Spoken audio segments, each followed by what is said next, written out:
অসাধারণ খেলেছে দিন থেকে আপনার ছিল? না, দিন আসলে আমার ছিল কিনা জানি না, আমি চেষ্টা করছি জাস্ট এই এতটুকুই।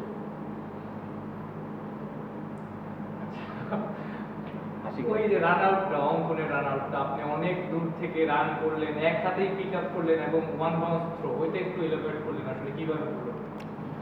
না আসলে লং বাউন্ডারিতে ফিল্ডিং করলে এরকম চান্স দু একটা আসে, তো যদি মানে কাভার করতে পারছি তো এই জন্য আর কি অ্যাডজাস্ট করে মারি দিছি আর কি, এই জন্য।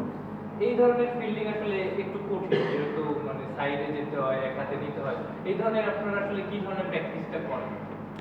না নর্মালি তো ফিল্ডিং প্র্যাকটিস তো একটু ডিফারেন্ট টাইপে করা হয়, অ্যাটাকিং যেহেতু আমরা লং ফিল্ডিং করি আর কি, তো বাউন্ডারিতে স্লগ ওভারে ফিল্ডিং করলে একটু অ্যাটাকিং এবং অ্যাগ্রেসিভ থাকতে হয়, তো এইটা আর কি।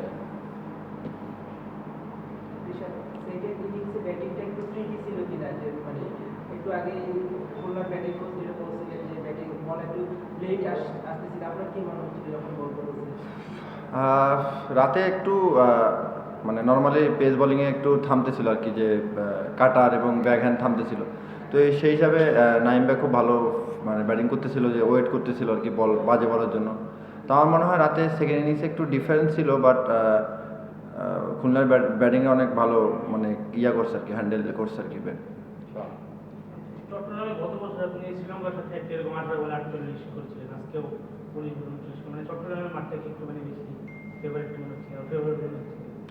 না ফেভারিট না, আমি জাস্ট আমার প্ল্যানে ছিলাম এবং রিয়াদ ভাই পাশে ছিল, রিয়াদ ভাই সাপোর্ট করছে, রিয়াদ ভাই বলছিল যে নিজের স্ট্রেন্থে থাকতে এবং বলছে যে ভালো বলটা রেসপেক্ট করতে আর বাজে বলটা পানিশ করতে, জাস্ট এতটুকুই আর কি। ওকে, প্ল্যান থেকে এইটা ছিল, যেহেতু আপনাদের ওই সময় রান রেটটা অত বেশি ছিল না, আপনি যদি অ্যাটাক করেন ওদের হাত থেকে ম্যাচটা নিয়ে যাওয়া সম্ভব হয়?